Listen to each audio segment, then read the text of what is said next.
कोही तराईतर्फ त कोही राजधानी र अझ कोही विदेशी नै छन्।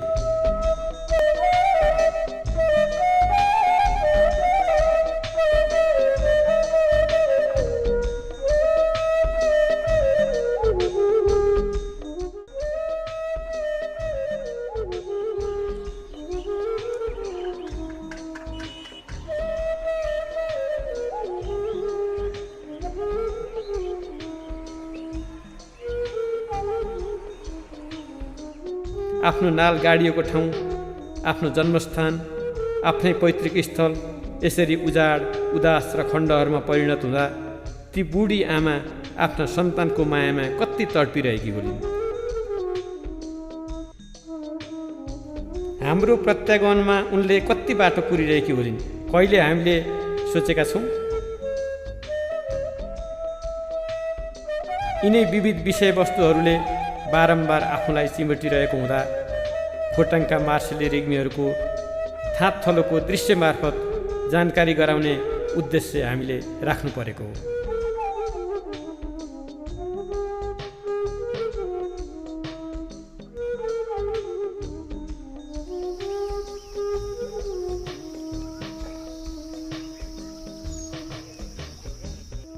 भौगोलिक अवस्थितिको प्रतिकूलताका साथै यातायातको यथोचित प्रबन्ध हुन नसक्नु, इच्छा भएर पनि धेरै बन्धुबान्धवहरू मार्से तथा राजापानीको खामतेल सिम्पानी पुग्न नसकिरहेको परिस्थितिलाई मध्यनजर गरी यो कामको थालनी गरिएको हो।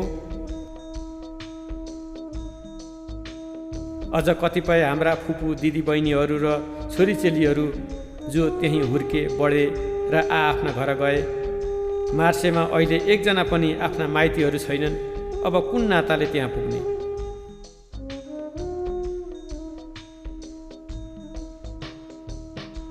यसरी बिरानो हुन लागेको आफ्नो जन्मभूमिलाई सम्झनामा ल्याएर जीवन्तता दिन अधिकांश उहाँहरूको आग्रहलाई टार्न पनि यो वृत्तचित्र निर्माण गर्नुपर्ने आवश्यकता महसुस हुन गयो।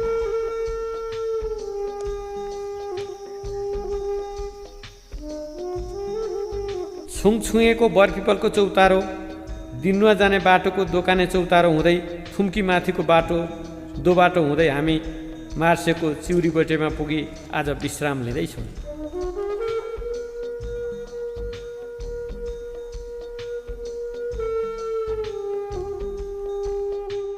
आहा, यही मार्सेमा नै स्वर्गको एक टुक्रा खसेको त होइन?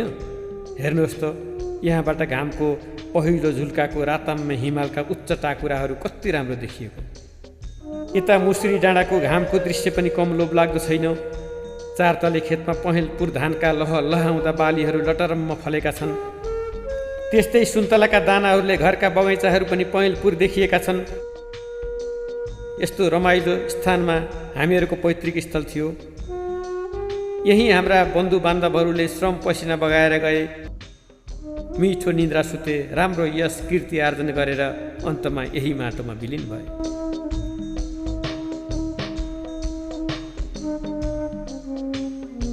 कोलबारी, निबुवाबोटे, बरबोटे, ठुलाबारी, चिउरीबोटे,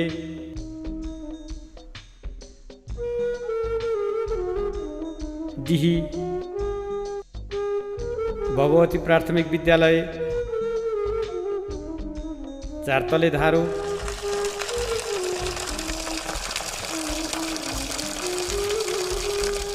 देवीस्थान डाँडो,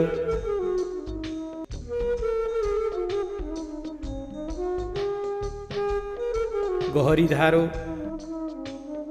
ठुलो बिरौटो, नयाँ बिरौटो खेत, झिङ्गटी घर, खन्याबारी, कागुनी, बाँसबोटे, खुदुर्के, पहाड पानी सबैतिर हामीहरू घुम्दैछौँ, डुल्दैछौँ।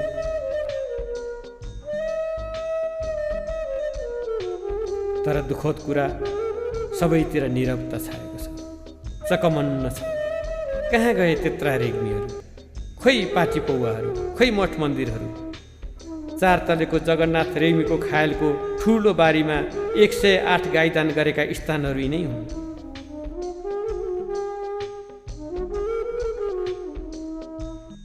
यता नरनाथ रेग्मीले अतिरुद्री पनि मार्सेमा नलगाउनु भएको होइन। त्यसको भग्नावशेषहरू पनि यहाँ पाइएनन्। खै गाउँमा त्यत्रो मेलापात्र गाई गोठाला गरेको पनि देखिँदैन। खोइ दुना टप्परी गाँसेको ऐँचो पैँचो र अर्म पर्म पनि चल्न छाडेको जस्तो पो देखियो।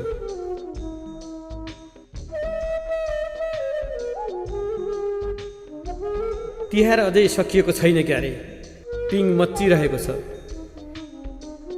यहाँबाट भारतको दरभङ्गा तथा हाम्रै देशको भारदह त्रियुगा उपत्यका पनि देखिन्छन्। ऊ मुलाबारी, रातापानी, हमारा पनि देखियो।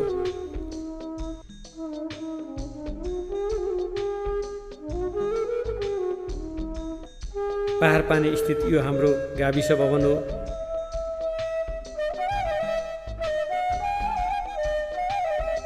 स्वास्थ्य केन्द्र र पानी ट्याङ्की पनि यहीँ छ। फरुवा खोलाबाट ल्याएको पानी यहाँ जम्मा गरी बतासे गाविसका विभिन्न स्थानमा वितरण गरिएको छ।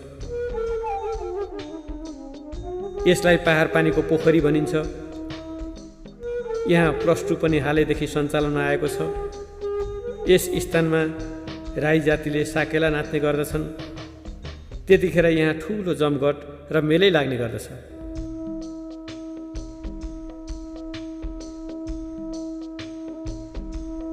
कति राम्रो पयौँ फुलेको रहेछ।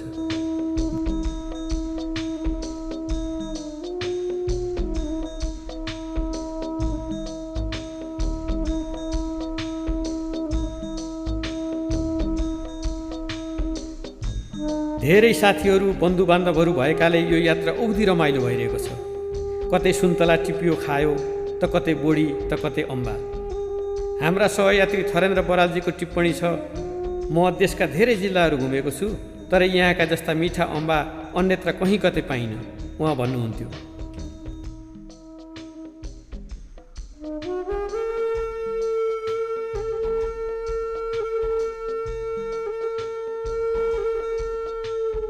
हामी हिँड्दै फोटो खिच्दा कोही भन्थे रेग्मीहरूले विकास ल्याउने भए रे, त कोही भन्थे जग्गाको नापी गर्न आएका सरकारी कर्मचारी हुन् रे, त कोही विदेशी डलर पचाउन आएका एनजिओ आइएनजिओका मानिसहरू हुन् रे। यस्तै यस्तै समर्थन, विरोध, आरोप प्रत्यारोप, शङ्का उपशङ्काका बीचमा हामी हाम्रो कार्यमा लागिरह्यौँ। यसले एउटा राजनीतिक चेतनाको सकारात्मक सन्देश गाउँ गाउँसम्म पुर्याएको रहेछ भन्ने पनि ठान्यौँ हामीले। रेग्मीहरूको दरबार बनाएका थिए अरे पहिले, हो इँटाहरू के थियो अरे होइन? त्यो कहाँ हो थाहा छ तपाईँलाई? थाहा छ, डाँडामा हो। ए त्यो हामीले देखाइदिनु पर्यो क्या। पहाडपानीको अग्लो चुचुरोमा हामीहरू आइपुग्यौँ।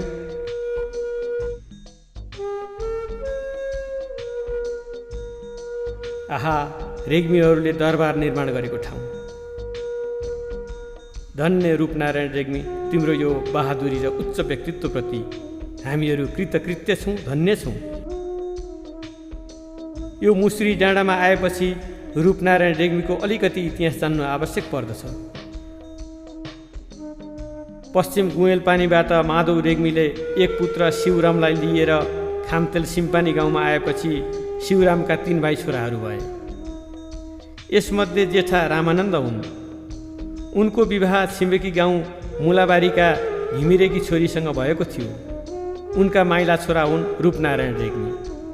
रूपनारायण अत्यन्त चतुर र सुरा थिए। नजाने के कारणले हो रूपनारायण धनकुटाको सान्यतर्फ बसोबास गर्न जानुभएछ।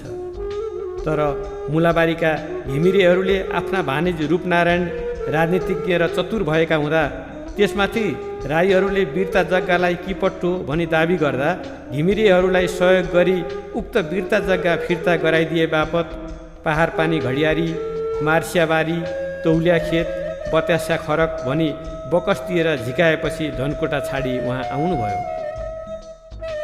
रूपनारायण रेग्मी आएपछि बस्नका लागि यही मुसुरी डाँडामा दरबार बनाउने उद्देश्यले निर्माण कार्य सुरु गर्नुभयो।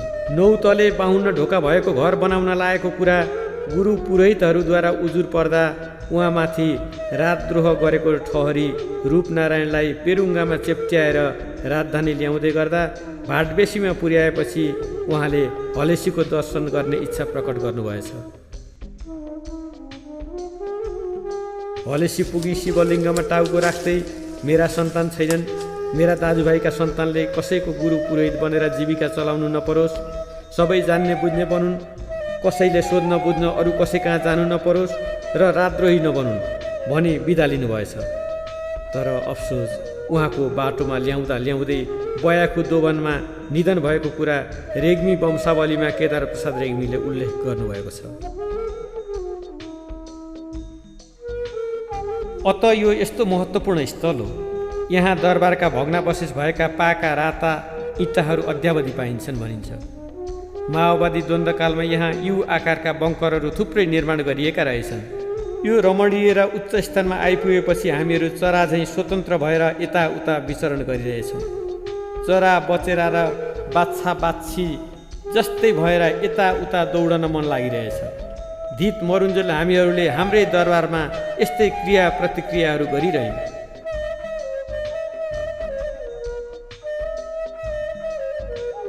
हाम्रा गाउँ बस्तीबाट हराउनै लागेको साँझको सूर्यलाई हामीले यो चुलीबाट मनमोहक ढङ्गबाट हेरिरह्यौँ।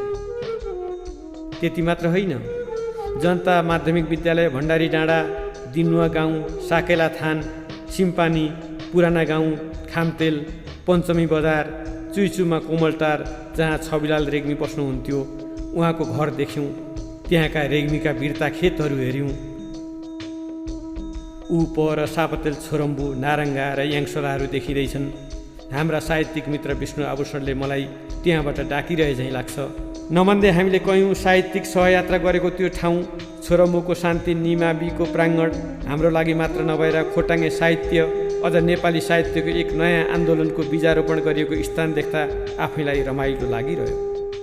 ऐतिहासिक कुरा गर्दाखेरि यहाँले जति सुन्नु बुझ्नु भएको छ, मैले पनि धेरै त सुने बुझेको छैन। यो बुढापाकाको कुरा तपाईँहरूले सुनेको हो होइन, बाबुबाजेको कुरा सुनेको हो। पहिला इतिहासमा यहाँ 3 चुला भएर रहेको हामी बुढाहरू सुन्थ्यौँ सम्बन्ध। जस्तो यहाँ रेग्मीहरूको परिवार, मार्सेमा, दिनमा किराँतीहरू, राईहरूको परिवार र जहाँसम्म रेग्मीजे तपाईँहरूको कुरा छ, पटक पटक हाम्रो केन्द्रमा भेट हुने, भेटघाट हुने, गाउँको विषयमा सोध्ने, छलफल हुने कुराक्रम चलि नै रहेको छ। इभन हामीले त बतासेलीहरूको एउटा पिकनिक पनि आयोजना गरेर समग्रमा त्यो भेटघाट पनि गर्ने क्रम हाम्रो छ। र त्यसमा यो रेग्मी परिवारको विशेष गरेर चासो चाहिँ बहुतजना हामी पाउँछौँ क्या। हाम्रा गाउँमा हुने खानेको यातायातको यो अर्को साधन घोडा हो। खुतुम्बुका रामबहादुर तामाङ घोडा चढेर मधेसतर्फ झर्दै हुनुहुन्छ। जम्बु डाँडा, बाँझगरा, क्याउरे धारोनिर कति धेरै अमला फलेका रहेछन्।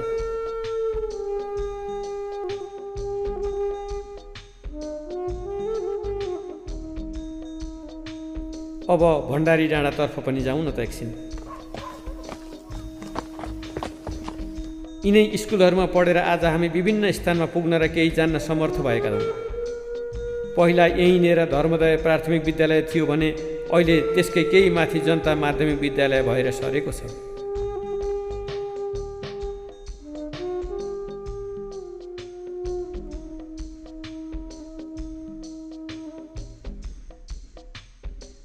अब हामी मुसरी डाँडाबाट केवारेतर्फ झर्दैछौँ। हेर्नुहोस्, केवारेका पुराना घरहरू कुनै पनि सही हालतमा छैनन्। सबै भत्किसकेका छन्, खण्डहर र भग्नावशेष मात्र।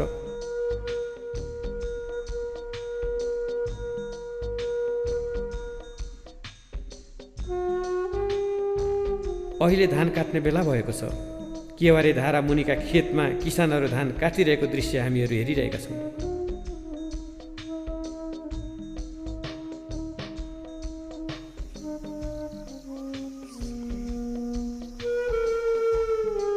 कोलचौरको रमाइलो सल्लाहगारी हुँदै थुम्कीबाट अब हामी बतासेतर्फ झर्दैछौँ। हाम्रा पुर्खाले आर्जेको यो थाँत थलो हामी रेग्मी वंशका लागि कति प्यारो छ। हेर्नुहोस्, हामीले खेलेका पाखा भित्ताहरू यिनै हुन्। हामीले तरेका खोला खोल्साहरू, टेकेका पाइलाहरू, छाँसेका रुख बिरुवाहरूको याद अहिले कति टड्कारो आइरहेछ, मनभरि तनभरि। हामी हेर्दैछौँ अहिले हाम्रो मातृभूमि, जन्मभूमि अर्थात् आफ्नै नाल गाडिएका स्थानहरू।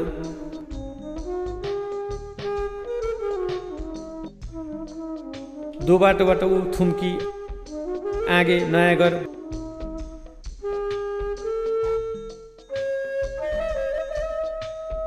पुलको खोला निकटका खेतहरू देखिए।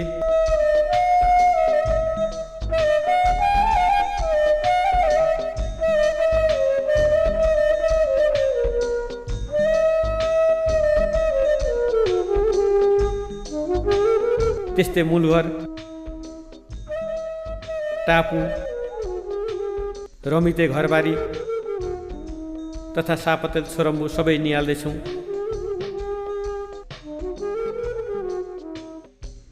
यता अँधेरी खोलो, गैरीबारी, लामागरा हुँदै हामी बैरागी डाँडामा पुग्छौँ। गाई गोठाला गर्ने दिदीबहिनीहरू कति राम्रो खल बनाई यहाँ कति खेल्नुहुन्थ्यो।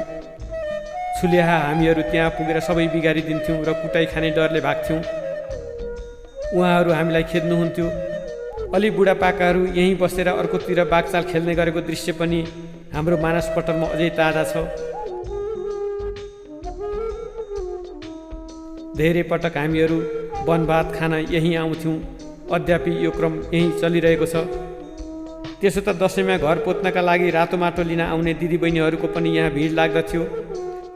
यति राम्रो वारिपारी देखिने यो रमणीय स्थानलाई किन बैरागी डाँडो भनेर नामाकरण गरेका होलान्? तर अहिले वास्तवमा हेर्नुहोस् त, यहाँ कति नीरव र चकमन्नता छाएको। नाम चाहिँ अहिले चाहिँ यसले वैराग्यकै स्थिति झल्काइरहेछ। चारैतिर जङ्गलै जङ्गल, उजाड उदास।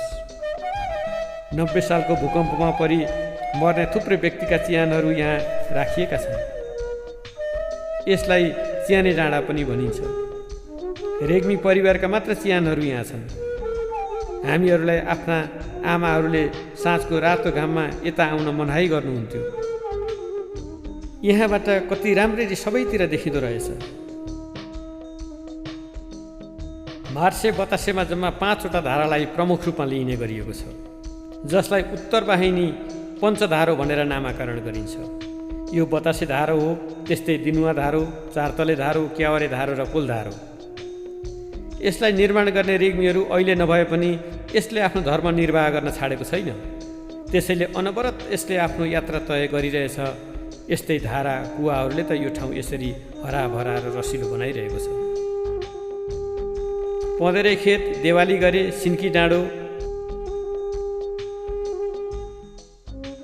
पुछार घर, पँधेरेबाट पिपलबोटेतर्फ जाने पुरानो बाटो कति अप्ठ्यारो थियो। गम्भीर सिंह भुजेलको खायल, जाँते खोपे, दुम्बारी पाखो, छोरमु चिलाउने भन्ज्याङका बरपिपल, जसलाई नारायण प्रसाद रेग्मीले लगाउनु भएको थियो रे, कति स्पष्टसँग देखिँदैछ।